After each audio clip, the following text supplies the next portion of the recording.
안녕하세요. 전 얼마 전 위태로웠던 결혼 생활을 마무리한 40대 여성입니다. 혹시 이런 말을 알고 계신가요? 상상 속의 악은 낭만적이고 다양하지만 실제 악은 단조로우며 뻔하다는 이야기요. 영화 속의 인물들을 보면 악역들은 하나같이 큰 동기나 딱한 사연이 있고는 하잖아요. 협박 때문에 어쩔 수 없이 악행을 저지르기도 하고 모두가 동정할 만큼 불쌍한 과거가 있기도 하고요. 그런데 제 결혼 생활을 망친 악인들에게는 그런 건 없더라고요. 대수롭지 않은 일로 사람의 인생을 망치려 들고 계기가 없어도 옆에 있는 사람을 쉽게 배신하기도 하고 말이에요. 물론 결혼 생활 내내 나쁜 사람들만 있었던 건 아닙니다. 저에게 또 다른 부모가 되어주신 시어머니를 만나게 됐으니까요. 제 시댁은 참 신기한 곳이에요. 이런 선인과 악인이 공존하고 있는 게 어디 쉬운 일인가요? 덕분에 지난 저의 결혼 생활이 참 다채로웠네요. 아마 들으시는 분들도 아주 흥미로우실 거예요. 그럼 제 이야기를 시작하겠습니다. 제 20대는 오로지 가구 하나로 꽉 차 있었습니다. 관련 전공으로 대학을 졸업하고 작은 회사에 경력을 쌓다가 가구 디자인에 빠져 저만의 브랜드를 만들고 싶다는 생각을 했죠. 그렇게 저는 어린 나이에 가구 회사를 창업하게 되었습니다. 회사가 크게 성공했다거나 큰 돈을 벌었다거나 하는 건 아니에요. 창업한 지 5년 정도 되었을 때야 겨우 안정된 수준이었죠. 하지만 참 재밌어요. 제가 좋아하는 일을 하고 무언가 성과를 낸다는 것이요. 그래서 정신없이 일을 하다 보니 저는 어느새 30대의 나이가 되어 있었습니다. 주변의 친구들도 모두 결혼하고 저도 슬슬 쓸쓸함을 느끼던 쯤이었어요. 남편과는 회사의 거래처 담당자로 처음 만나게 됐습니다. 남편도 시어머니와 함께 작은 유통회사를 운영하고 있었거든요. 사장님, 계약서에 이 이미지 선명한 사진으로 변경해보는 건 어떨까요? 제가 생각하기엔 사장님의 가구는 디테일이 큰 매력인데 그 부분을 잘 못 담는 것 같아서요. 혹시 원하신다면 가구 이미지를 촬영할 수 있는 스튜디오를 소개해드릴까요? 와, 제가 가구를 디자인할 때 가장 중요하게 생각하는 디테일인데 그걸 알아주는 분을 만나다니 정말 기뻐요. 혹시 이 가구도 봐주실 수 있나요? 남편은 능력 있고 다정한 사람이었습니다. 막무가내로 달려드는 저와는 반대로 차분하고 조용했죠. 원래 반대는 끌린다는 말도 있잖아요. 남편도 열정적이고 가식 없는 저의 모습에 매력을 느꼈다고 했습니다. 그렇게 저희는 자연스럽게 사귀게 되었고 남편도 저도 나이가 있었기 때문에 1년도 되지 않아 결혼에 꼴이 나게 되었습니다. 저는 제 결혼 생활에 참 만족했습니다. 주변에서는 너무 급하게 결혼을 결정하는 게 아니냐고 우려를 표했지만 화목한 시댁의 분위기가 정말 마음에 들었거든요. 저도 시댁도 사업을 하다 보니 서로 잘 통하는 부분도 많았고 시어머니도 참 존경스러운 분이셨습니다. 벌써 남편이 세상을 떠난 지 30년이 넘었구나. 그 당시에 핏덩이 같은 아이들의 빚만 10억이 넘어갔단다. 할 수 있는 것도 없고 세상이 원망스러웠었지. 눈앞이 아득했는데 이제야 겨우 숨이 트이는 것 같구나.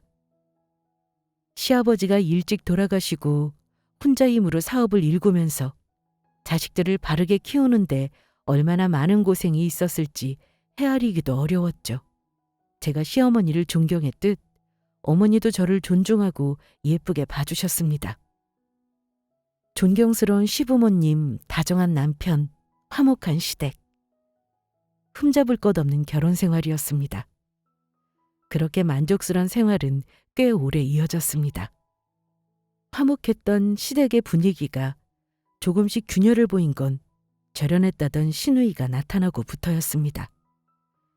시누이의 존재를 모르고 있던 건 아니었어요.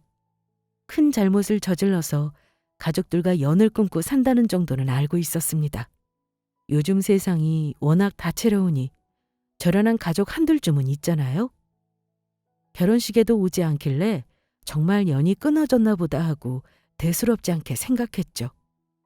그러던 어느 날 시어머니의 부름에 시댁에 갔는데 처음 보는 사람이 앉아 있더라고요. 올케, 반가워. 우리 처음 보지? 나는 얘 누나 되는 사람이야. 결혼식 못 가봐서 미안해. 내가 해외에 있어서 못 갔네. 내가 어릴 때부터 거의 얘를 키웠다고 봐도 돼. 그러니까 시부모님이다 생각해. 앞으로 우리 잘 지내보자. 그렇게 시누이와 처음 만나게 됐습니다. 시누이는 남편과 닮은 얼굴이었지만 성격은 정반대였습니다. 남편보다 10살은 많은데도 행동거지가 얼마나 가벼운지 첫 만남부터 좋은 인상은 아니었어요. 그리고 그 첫인상은 시간이 지날수록 정확히 맞아떨어졌습니다. 매사에 저에게 질 낮은 신경전을 걸어왔거든요. 제가 맛있는 음식이라도 대접하면 아니, 올케가 뭘 모르는 것 같아서 얘기해 주는 건데 이런 고기 같은 건 나이 많은 분들은 별로야. 소화에 얼마나 안 좋은데. 구워 먹는 게 암을 유발한다는 연구 결과도 있잖아. 엄마, 며느리가 엄마 암 걸렸으면 좋겠나 봐. 잘 좀 해줘야겠어. 절 생각하는 소리라면서 이런 얄미운 말을 해서 복장을 뒤집어 놓고요. 또 시댁에 선물이라도 사서 가면 에이, 이거 완전 싸구려인데? 동네 화장품 가게 파는 거지? 그래도 시댁인데 좀 비싸고 좋은 걸 줘야지. 올케는 센스가 부족한 편인가 봐? 아니면 엄마가 너무 편하게 대해줘서 그러는 건가? 아무리 좋고 귀중한 걸 가져가도 도통 만족하는 법이 없었죠. 제 결혼 생활은 순식간에 스트레스 덩어리가 됐습니다. 더 화가 나는 게 뭔 줄 아세요? 중간에 끼어 있는 남편의 태도였습니다. 시누이가 바쁜 시어머니를 대신해서 남편을 키웠다는 말은 사실인 모양이더라고요. 연을 끊어 몇 년 동안 못 보기도 했으니 서로 얼마나 애틋하던지 제가 시누이에게 화가나 불만을 쏟아놓으면 남편은 눈썹이 축 처진 불쌍한 얼굴이 되었죠. 미안해 자기야. 우리 누나가 나쁜 사람은 아니야. 사실 누나가 지금까지 힘든 일이 많았어. 사기꾼한테 당하고 돈도 뜯기고 남편한테도 버림받고 그 와중에 엄마도 누나한테 모질게 굴고 그동안 정말 힘들었을 거야. 자기가 조금만 이해해주면 안 될까?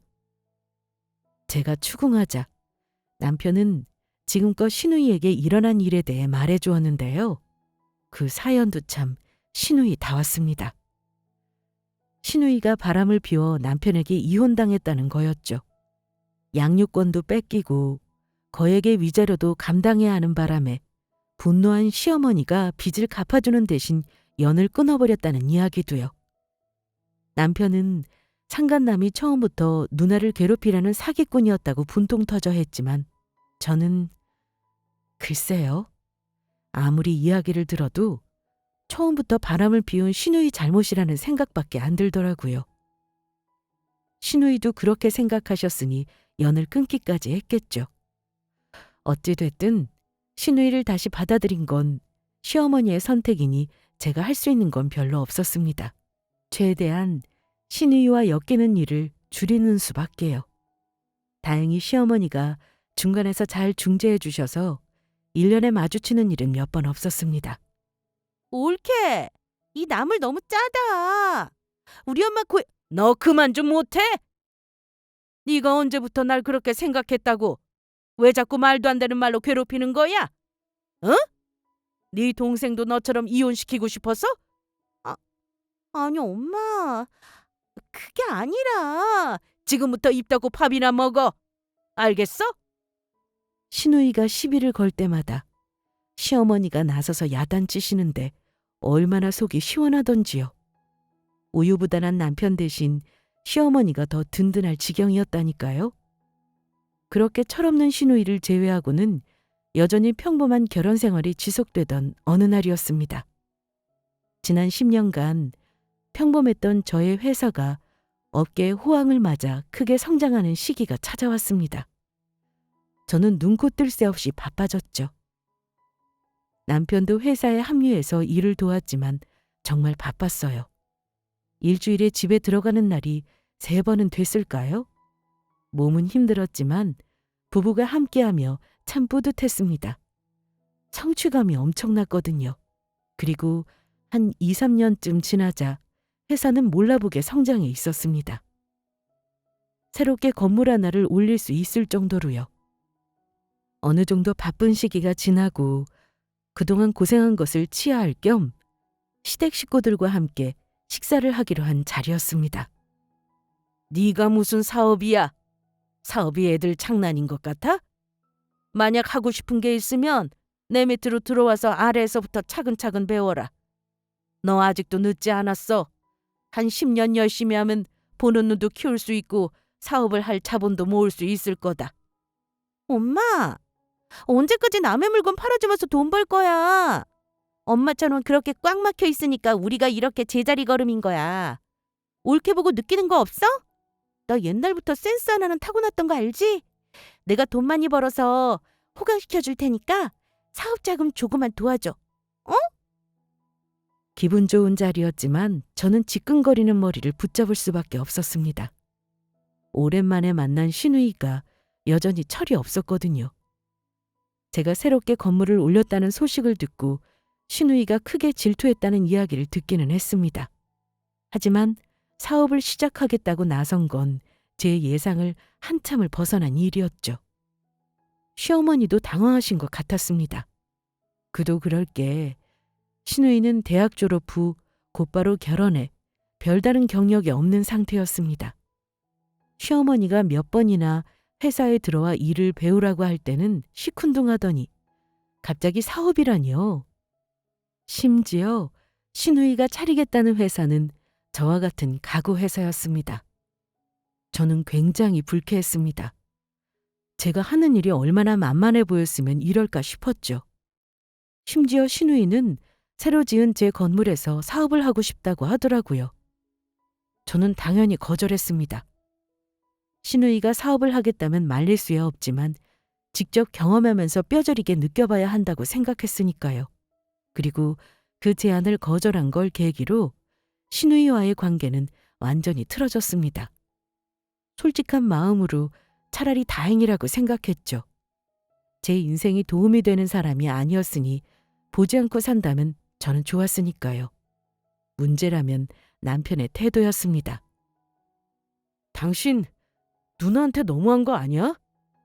건물 한 구석 내어주는 게 그렇게 어려운 일도 아니잖아. 안 그래도 새롭게 시작해보려고 하는 건데 그렇게 모질게 굴 필요가 있어? 그 건물은 명확한 용도가 있는 건물이야.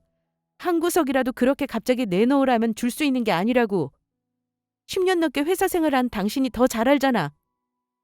처음부터 남편의 우유부단함을 잘 잡았어야 했을까요? 결혼 전 똑똑하던 남편은 시누이가 불쌍하다는 생각에 눈이 먼 것 같았어요. 남편은 눈앞에 뻔히 보이는 판단도 제대로 내리지 못하고 누나를 쫓아다니며 매사에 도움을 주고 싶어 했습니다. 시간이 지날수록 시누이와 관계는 점차 파국으로 치달았고 남편과도 서운함이 쌓이기 시작했습니다. 그렇게 위태로운 결혼 생활이 이어지던 어느 날이었습니다. 인생사 세옹지마라는 말이 맞을까요? 제 사업이 호황을 거두는 시기가 있었듯이 불황을 겪는 시기도 찾아왔습니다. 이상하게도 정상적으로 운영되던 자금이 막히고 투자금도 부족해졌죠. 반면에 시누이 회사는 새로운 투자자를 만나 화려하게 신규 사업을 시작했다는 소문이 돌았습니다. 투자자는 어마어마한 자금을 가진 것으로 업계에서 유명한 여자였어요. 유명한 사람들이 그렇듯 사생활을 두고 여러 안 좋은 소문이 도는 사람이기도 했죠. 시누이의 사업이 투자받을 수준이 아니라는 걸 알고 있었기에 수상했지만 저는 대수롭지 않게 생각했습니다. 불안함을 느낀 건 남편과의 관계가 부쩍 소원해진 것을 느낀 후부터였습니다. 자기야, 이번 주말에 시간 어때? 오랜만에 시간이 비는데 강원도로 여행 다녀올까? 나도 당신도 요즘 너무 무리했잖아. 당신이 좋아하는 음식 잔뜩 먹고 오자. 됐어. 바쁜데 무슨 여행이야. 이번 주말에 투자자 미팅 있어. 신우이의 회사 일이 바빠지면서 남편은 본격적으로 신우이의 사업을 돕기 시작했습니다. 생전 술이라고는 모르던 남편은 자주 만취 상태로 들어왔고 심지어 외박하는 날도 있었죠. 그러던 어느 날이었습니다. 저는 늦은 밤까지 회사 일에 지어 잠을 이루지 못하고 있었습니다. 그러다 문득 불길한 느낌이 들었죠. 남편이 그날도 집에 들어오지 않은 겁니다. 평소에도 자주 신우이의 집에서 자고 오거나 회사에서 밤을 새웠지만 그날은 정말 뭔가 이상했어요. 예감이 안 좋았달까요? 전화나 문자를 남겨도 연락이 되지 않았습니다. 저는 안 좋은 생각을 하면서 하루를 꼬박 세울 수밖에 없었죠. 그리고 언제나 그렇듯 불길한 예감은 맞아떨어지더라고요. 점심이 지난 오후 시어머니께 전화 한 통이 걸려왔습니다. 첫 마디부터 지금껏 듣지 못한 다급하고 걱정스런 목소리였습니다. 몸은 괜찮은 거야? 전화를 받는 걸 보니 그래도 의식은 있는 모양이구나. 다행이다, 다행이야. 네 남편은 어떠니? 사고가 났으면 나한테 가장 먼저 연락했어야지. 내가 너희 이야기를 다른 사람을 통해 들어야겠어? 네? 어머니 사고라니요? 저는 지금 회사에 있어요. 그게 무슨 말이니? 최 교수가 막내랑 와이프가 사고 나서 병원에 왔다고 하던데? 시어머니와의 전화통화는 한마디 한마디 저를 뒤흔들었습니다. 남편 사고 소식을 들었을 때도 심장이 바닥으로 떨어지는 것 같았고 남편 옆에 제가 아닌 다른 여자가 있을 수도 있다는 이야기에 다시 한번 심장이 충동질 쳤죠. 저는 벌벌 떠는 몸을 겨우 가라앉히고 병원으로 달려갔습니다. 급하게 간 병원에는 신우이만 병실 앞을 지키고 있었습니다. 그 당시 눈앞이 새하얗게 변해서 신우이 같은 건 보이지도 않았지만요. 저는 바로 병실로 들어가려고 했습니다. 멀쩡한 남편의 얼굴을 봐야만 진정이 될 것 같았죠. 신우이는 갑작스럽게 등장한 시어머니와 저 때문에 깜짝 놀란 것 같았습니다. 급하게 제 앞을 막고는 병실에 들어가지 못하게 했거든요. 안 돼! 병원에서 안정을 취해야 하니 아무도 들이지 말라고 했어. 안정을 취하라니? 많이 다친 거야? 그래도 가족한테는 연락했어야지. 우리가 최 교수한테 소식을 들어야겠니? 크게 다친 건 아니야. 사고가 난 지 몇 시간 안 됐고 나도 방금 온 거야. 올케가 이렇게 정신없이 굴까봐 연락을 못했어. 제가 보기에 신우이는 지나치게 당황하는 것 같았어요. 말도 허둥지둥하고 뭔가 숨기려는 것처럼 보였죠. 무엇보다 사고가 난 지 얼마 되지 않았다는 말이 마음에 걸렸습니다. 남편과 연락이 되지 않은 지는 벌써 24시간이 다 되어가는데 말이에요. 주변을 조금 살펴보니 병실 앞 입원 일자에는 어제 날짜가 적혀 있었습니다. 신우이의 말은 처음부터 끝까지 거짓말이었던 거죠. 저는 병실 안에 신우이가 숨기려는 게 있다고 확신했습니다. 그리고 그걸 확인해야겠다고 생각했죠. 형님, 사고가 난 지 몇 시간 안 됐다고요? 여기 입원 날짜는 어제 날짜인데요? 남편은 어젯밤부터 연락이 안 됐어요. 최 교수님은 남편과 와이프가 같이 사고가 난 것 같다고 하셨고요. 지금 남편 옆에 누워있는 사람이 누군지 전 확인해야겠어요. 비키세요. 뭐? 안 돼! 병원에서 안정을 취해야 한다는데 남편을 죽일 셈이야? 열거라. 나도 확인해봐야겠으니까. 그 자리에 시어머니와 함께 있었던 건 행운이었습니다. 막무가내의 신우이를 막을 수 있는 건 시어머니뿐이었으니까요.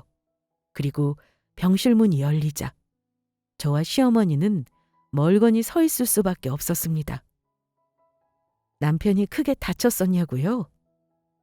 차라리 그랬다면 속이라도 시원했을 것 같네요. 남편은 멀쩡한 얼굴이었습니다. 갑작스런 저희의 등장에 남편은 신우이만큼이나 당황해 보였죠. 좁은 2인실에 멀쩡한 남편과 처음 보는 여자가 함께 누워 있었거든요. 자기야, 저 여자는 누구야? 사람이 화가 나니까 목소리고 몸이고 사정없이 떨리더라고요. 처음 보는 여자는 제 남편에게 자기라고 불렀습니다. 덕분에 상황 파악이 쉬웠으니 다행이라 해야 할까요? 상간녀는 처음 보는 얼굴이었지만 익숙한 이름이었습니다. 신우이의 회사에 새로 투자를 해주었다는 그 투자자의 이름이었죠. 엄마, 그런 게 아니라 내가 다 설명할 수 있어. 이분은 누나네 회사 투자자인데 미팅을 끝내고 데려다 주다가 사고가 나서. 맞아, 엄마. 이분은 우리 회사 투자자야. 엄마도 이름은 들어봤지? 더 비참한 것은 그 이후 남편과 신우이의 태도였습니다. 가장 분노해야 하는 건 저인데도 남편은 저보다 시어머니와 상간녀의 반응만 살폈습니다. 얼마나 저를 만만하게 생각하면 그렇게 행동했을까요? 지금 생각해도 치가 떨리도록 분하답니다. 미팅을 끝내고 강원도까지 데려다 준 모양이지? 사고가 강원도 호텔 주변에서 났다는 얘기 들었다. 이 상황에서도 네 아내가 아니라 내 눈치를 살피는 게 한심하구나. 네 누나라도 모자라서 너까지 불륜을 저질러? 내가 자식을 잘못 키워도 한참 잘못 키웠다. 그 자리에서 저를 생각해주는 건 시어머니뿐이었습니다. 시어머니는 크게 화를 내시곤 저를 걱정해 함께 병원에서 데리고 나와 주셨죠. 험한 꼴을 오래 볼 필요가 없다고 하시면서요. 그건 지금 생각해도 정말 감사한 일이었습니다. 만약 시어머니가 없었다면 저는 망연자실한 채로 병실에 멀거니 서서 남편과 신우이의 막말을 듣고 있어야 했을 테니까요. 그걸 어떻게 하냐고요? 그 이후로 남편과 신우이가 번갈아가며 찾아와 막말을 퍼붓기 시작했거든요. 남편은 아주 뻔뻔하게 나왔습니다. 상간녀가 남편을 연인으로 부르는 걸 눈앞에서 들었는데도 발뺌하려고 들었죠. 왜 이렇게 내 말을 안 믿어? 누나이를 도우려 투자자 만난 것 뿐이라니까? 그쪽은 나를 어떻게 생각했는지 몰라도 난 아니었어. 그런 성의 없는 거짓말을 어떻게 믿으라는 거야? 당신은 매일 외박하고 가정에 소홀했잖아. 수단과 방법을 가리지 않고 그 투자자를 잡을 방법이 필요했을 뿐이야. 그러니까 당신이 진작 우리 좀 도와줬으면 됐잖아. 우리? 너랑 내가 우리야. 네 누나가 아니라. 우리가 결혼한 사이가 맞긴 하니? 제가 계속해서 추궁하자 남편과 신우이는 모든 게 저의 잘못인 것처럼 저를 탓했습니다. 특히 신우이의 막말은 선을 한참 넘도록 계속되었죠. 남편을 만족시키지 못한 네 잘못이지. 성공이랑 돈에만 눈이 돌아서 가정에 소홀한 건 너 아니니? 불쌍한 내 동생. 와이프가 이렇게 억세게 구는데 어떤 남자가 밖으로 안 돌겠어? 신우이는 남편의 바람이 제 잘못이라며 저를 비난했습니다. 억울했죠. 결혼 생활 내내 누나에게 매달려 있던 남편의 마음을 돌리려고 노력한 건 제 쪽이었으니까요. 무엇보다 그 상황에서 견디기 어려웠던 건 할 수 있는 게 아무것도 없다는 것이었습니다. 투자자를 붙잡기 위해서였다는 남편의 말이 맞는지, 남편의 마음이 떠났다는 신우이의 말이 맞는지조차도요. 어쩌면 답은 정해져 있지만 바람이 아니라는 남편의 말을 믿고 싶었던 건지도 모르겠습니다. 상황이 생각한 것보다 복잡하다는 걸 알게 된 건 남편의 상간녀가 회사에서 찾아오고부터였습니다. 이곳이 당신 회사였군요. 상간녀는 저를 처음 보자마자 알 수 없는 말을 했습니다. 왜인지 저보다도 더 배신감을 느끼는 얼굴을 하고 있었죠. 믿으실지 모르지만 저는 그 사람이 유부남인지 몰랐습니다. 저도 어이가 없어서 찾아온 거예요. 솔직히 안 좋게 들리실 걸 알지만 가벼운 만남이었어요.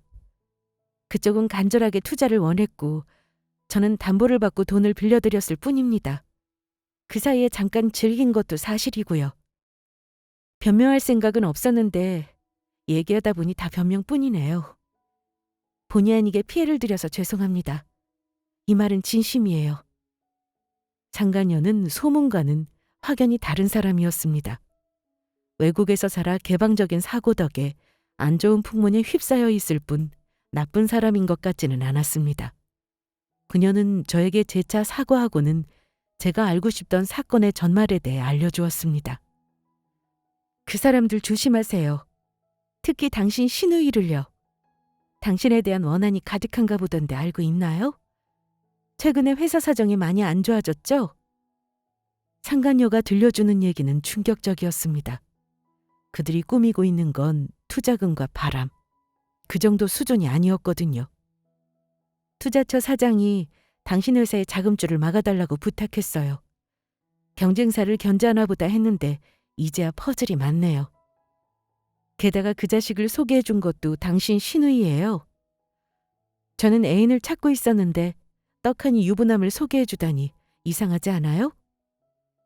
최근 회사가 겪는 위기부터 남편의 바람까지 모두 시누이의 계략이라고 생각하니 정말 피가 거꾸로 솟더라고요.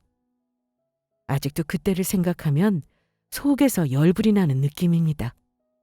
다행인 건 앞에 앉아있는 상간녀도 저랑 똑같이 화가 잔뜩 난 표정이라는 걸까요? 우습게도 그게 조금 위안이 되었습니다. 심지어 그들의 만행은 그게 끝이 아니었습니다.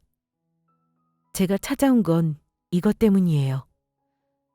저는 더 이상 그 사람들이랑 엮이기 싫거든요. 근데 투자를 한 입장이라 계속 얼굴을 봐야 하죠. 이걸 좀 봐주시겠어요? 그녀는 가방에서 서류 한 장을 꺼내서 보여주었습니다. 가장 위쪽에 투자 계약서라고 크게 적혀 있었죠. 처음에는 무슨 뜻으로 이걸 보여주는 건지 알아보지 못했습니다. 하지만 천천히 살펴보자 서류에는 익숙한 회사의 이름이 적혀 있었습니다. 담보라고 적힌 부분의 말이죠. 설마 시어머니의 회사를 투자금의 담보로 걸었다는 건가요? 이 사람들 미친 거 아니에요? 그게 다가 아니에요. 당신의 건물도 담보로 걸려고 했죠. 아직 입주도 안 된 건물이라 성사는 안 됐지만요.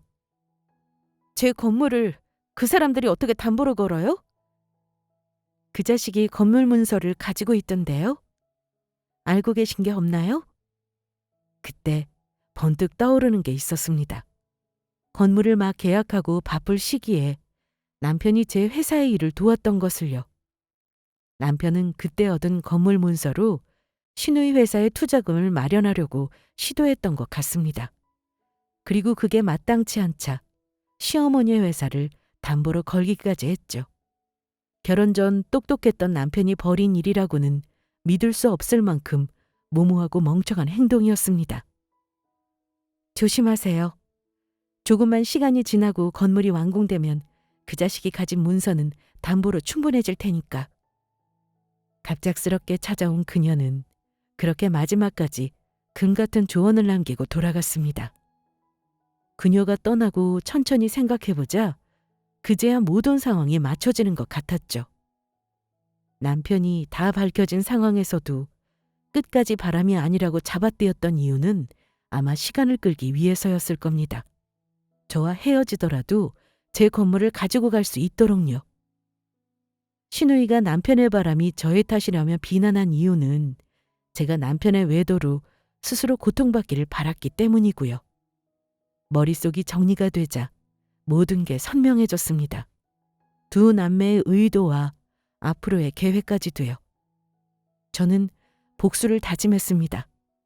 그들이 저에게 빼앗으려 했던 것들을 제가 그대로 빼앗기로 했죠. 저는 가장 먼저 시어머니를 찾아갔습니다. 제 편을 들어주길 바라는 건 아니었어요. 그저 도의적인 마음이었죠.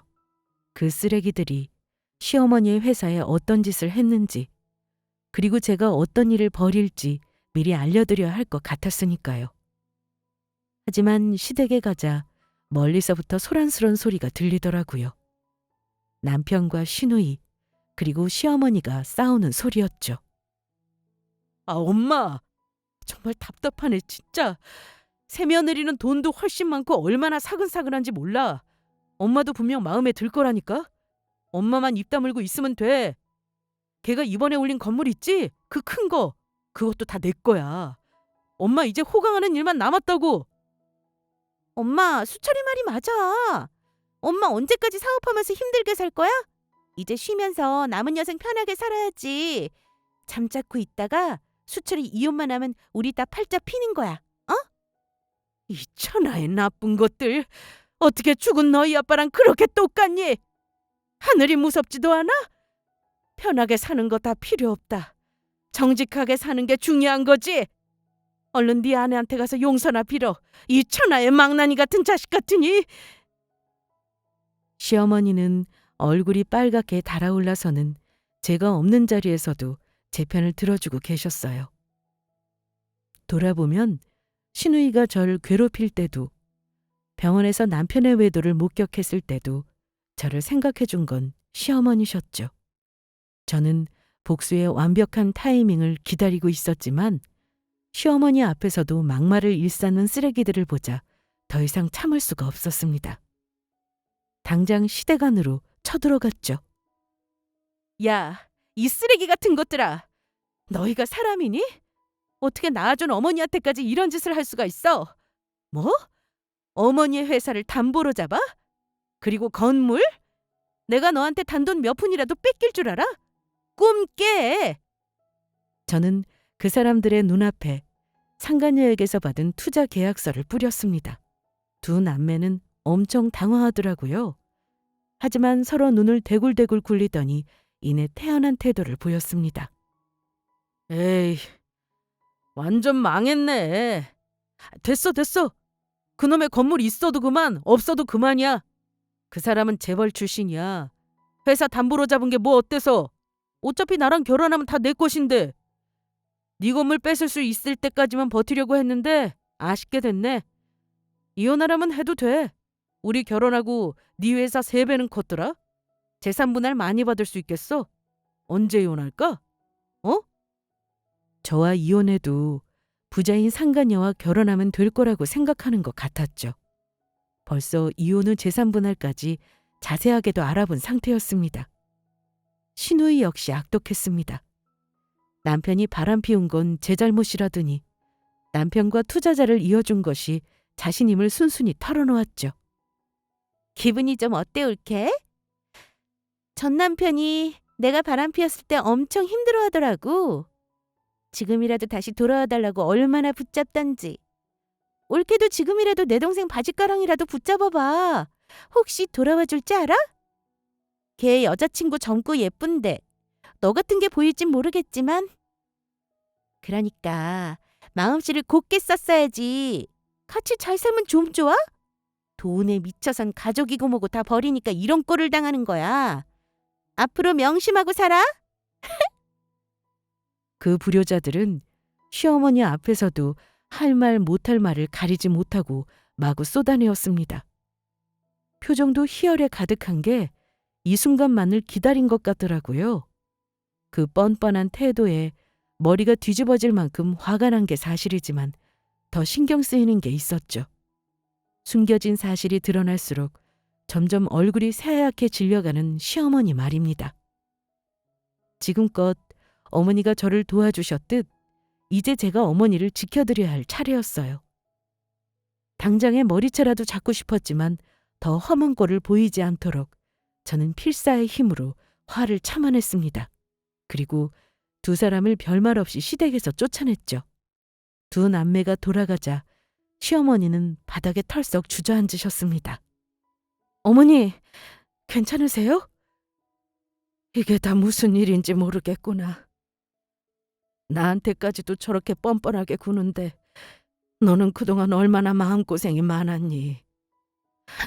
내가 네 마음을 잘 안단다. 어떻게든 잘 키워보려고 했는데 씨도둑은 못한다는 옛말이 정말 맞는구나. 귀한 네가 이런 집구석에 시집와서 험한 꼴을 보느라 고생이 많았어. 정말 미안하다. 시어머니는 되려 저를 따뜻하게 안아주셨습니다. 그리고 진심으로 저에게 사과하셨죠. 이 사태가 벌어지고 난 후 처음으로 받은 사과였는데 남편도 시누이도 아닌 시어머니께 받는 게 참 아이러니한 일이었습니다. 상황이 진정되자 시어머니는 긴 얘기를 해주셨는데요. 시어머니가 아주 젊었을 적 이야기였습니다. 네 시아버지 되는 사람은 정말 망나니가 따로 없었다. 애 둘을 낳는 동안 만난 여자만 한 트럭이 넘었지. 뒤를 쫓아다니는 것도 하루 이틀이지. 나중에는 그냥 포기하게 되더구나. 나는 남편이 없다 하고 살았다. 명이 짧아 일찍 갔으니 다행이지. 아니었다면 내가 먼저 갔을 거야. 오래된 일이지만 나한테는 너무 힘든 기억이었다. 근데 첫째가 바람을 피워서 이혼을 한다니까 눈이 뒤집히더구나. 오래전 이야기였지만 시어머니의 눈가에는 서글픈 눈물이 맺혀 있었습니다. 그제야 왜 시누이와 절영까지 갔었는지, 왜 저의 편을 들어주셨는지 알 것 같았죠. 지금까지 시어머니의 속이 얼마나 까맣게 타들어갔었을지도요. 어머니, 죄송하지만 저는 참고 살 수는 없어요. 수철 씨와 이혼할 거예요. 그래, 잘 생각했다.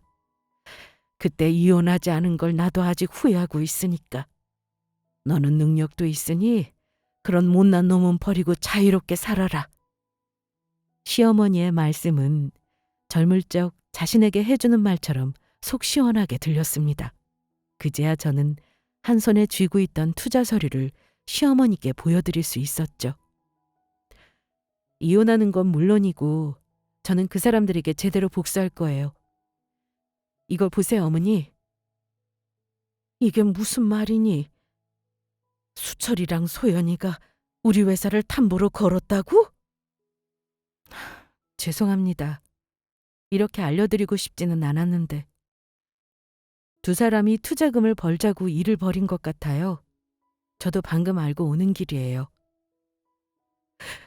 내가 자식을 잘못 키운 죄로 아버지가 물려주신 회사까지 있는구나. 아이고. 걱정하지 마세요. 어머니, 제가 다 생각이 있으니까요. 그러려면 어머니의 도움이 필요해요. 도와주실 수 있나요?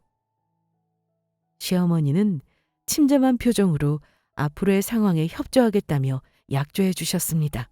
그리고 진정한 저의 복수가 시작되었죠. 저는 얼마 후 시누이와 남편의 회사에 찾아갔습니다. 한 발을 들이기도 전에 득달같이 달려와서 저를 막았지만요. 네가 여기 왜 왔니? 설마 정말로 수철이 바짓가랑이라도 붙잡아 보려고? 오, 너무 재밌겠다 얘. 수철아, 얼른 나와봐 수철아. 누나 왜? 어? 이야, 네가 여기가 어디라고 쫓아와? 이게 쪽팔린 줄도 모르고 당장 안 꺼져? 저를 비웃으면서 이죽거리는 게 얼마나 얄밉던지요. 저는 다시 한번 투자 계약서를 내밀었습니다. 그리고 아주 당당하게 말했죠. 왜? 투자자가 자기가 투자하는 회사에 오는 게 어디가 어때서? 뭐? 투자자? 우리가 투자라고 할 땐 들은 척도 안 하더니 이게 무슨 헛소... 아니 이게 뭐야? 왜 투자자 이름이 네 이름으로 되어 있어? 당신의 소중한 투자자한테서 인계받았거든. 이제부터 내가 당신들 투자자야. 그리고 나는 이 투자 계약을 해지하러 왔고. 제가 그 사람들에게 보여준 서류에는 이미 계약자가 전 투자자에서 저의 이름으로 변경되어 있었습니다. 그때 그녀가 저희 회사로 찾아온 용건이 바로 이거였거든요.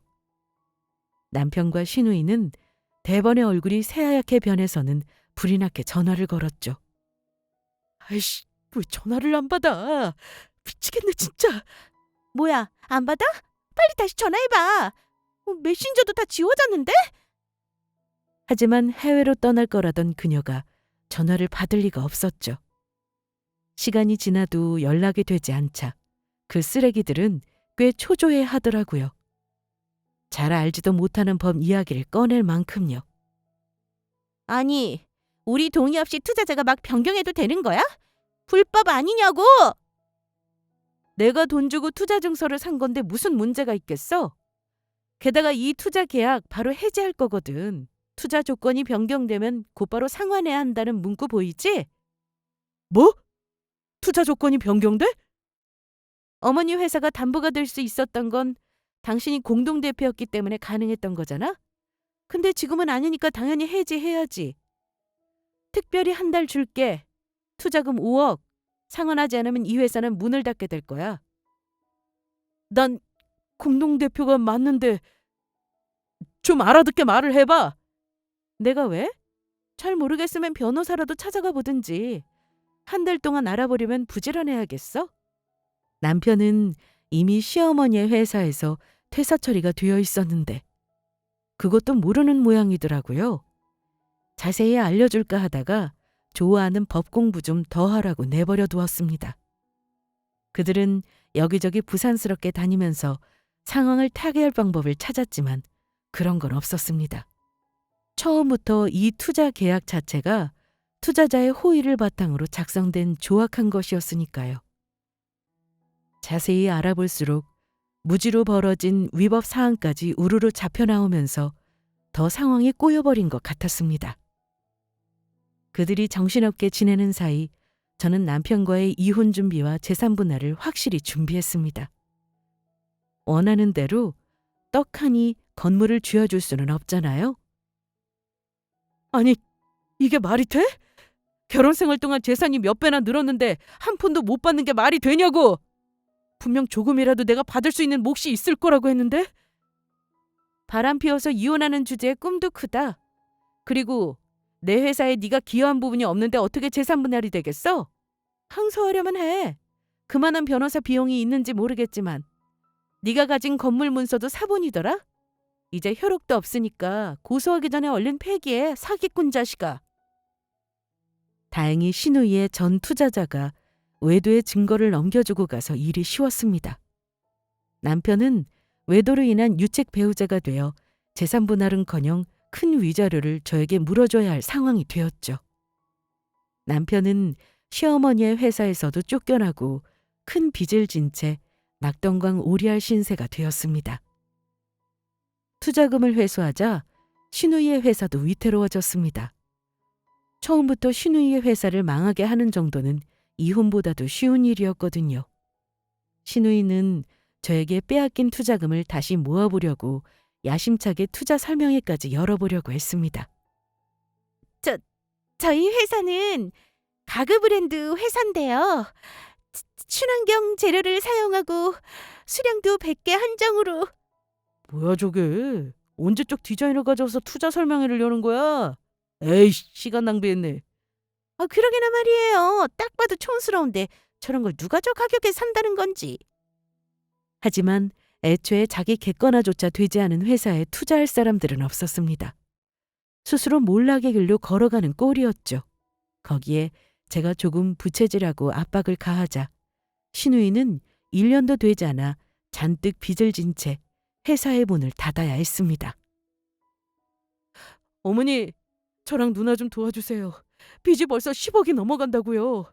이러다가는 파산까지 할 것 같아요. 네? 한 번만 도와주세요. 너희가 감히 내 회사를 담보로 잡아? 이 회사는 너희 외할아버지부터 피땀 흘려 일군 회사야. 남의 물건 팔아서 돈을 번다고 우습게 생각했지? 지금까지 너무 오냐오냐 자라서 현실을 모르는 것 같구나. 파산하던 길바닥에 나앉던 알아서 하고 연락하지 말거라. 신우이와 남편은 시어머니에게 매달렸지만 시어머니는 냉정하게 돌아서셨습니다. 집의 문을 걸어 잠그고 연락도 하지 말라고 단호하게 못을 박으셨죠. 엄마, 적당히 좀 하세요. 이제 엄마도 다 늙었어요. 혼자 쓸쓸히 여생을 보내실 거예요? 자식들이 곁에 있어야죠. 저랑 수철이 둘 다 연을 끊으면 누가 손해일 것 같아요? 애원이 통하지 않자 신우이는 시어머니를 상대로도 협박했습니다. 하지만 시어머니는 눈깜짝도 하지 않으셨죠. 너희 같은 자식들 믿고 가슴을 졸이면서 사느니 없는 게 낫다. 이제 마음고생은 지긋지긋해. 남은 여생은 자식들 뒷바라지 말고 자유롭게 살아보련다. 형님, 어머니 걱정은 마세요. 제가 부모님처럼 모시면서 평생 잘할 테니까요. 이혼 후 시간이 지났지만 저는 아직도 시어머니를 모시고 함께 살고 있습니다. 친정 부모님도 일찍 돌아가셨는데 서로 의지하고 살면 정말 좋은 일이죠. 남편과 시누이는 시어머니에게 여러 번 매달리다가 결국 파산 신청을 하고 비루한 삶을 살고 있는 것 같았습니다. 아직도 여기저기 저나 시어머니 욕을 하고 다닌다고 하니 비루한 삶이 맞지 않겠어요? 신혼 초에 그런 생각을 한 적이 있었습니다. 다정한 남편, 존경스러운 시부모님, 화목한 시댁을 가졌으니 저는 흠잡을 것 하나 없는 완벽한 결혼 생활을 하고 있다고요. 지금은 저에게 그것 중 하나도 남아있지 않습니다. 다정한 남편이라고 믿었던 작자는 제 뒤통수를 노리는 배신자였고, 시댁의 화목함은 시누이로 인해 완전히 깨졌으며 무엇보다 시어머니와 저를 연결하는 어떤 고리도 남아있지 않았으니까요. 하지만 그때와 비교해서 제가 불행하다고 할 수는 없을 것 같아요. 눈을 가린 채 아슬아슬하게 이어가는 생활보다는 하고 싶은 것을 하고 자유롭게 살아가는 게 중요한 거 아니겠어요? 저는 현재의 삶에 만족하고 있어요. 사업을 마음껏 펼치며 성취감을 느끼고 시어머니와도 더욱 단단한 관계를 맺었으니까요. 여러분, 혹시 주변에 자신을 망치려는 이가 있거든 이것을 꼭 기억하세요. 그 이유가 무엇이든지 여러분은 신경 쓸 필요가 없다는 것을요. 분명히 한심하고 별 볼 일 없는 이유일 테니까요. 그저 악인들은 스스로 멸망의 길로 걸어가도록 두고 여러분들은 자신의 삶을 마음껏 즐기셨으면 합니다. 이제 저도 새로 주어진 것들에 만족하며 삶을 살아가려 합니다. 들으시는 분들도 스스로를 아끼고 자신에게 집중하는 삶을 살아가셨으면 좋겠습니다. 그럼 지금까지 저의 긴 이야기를 들어주셔서 감사합니다. 모두 행복하세요.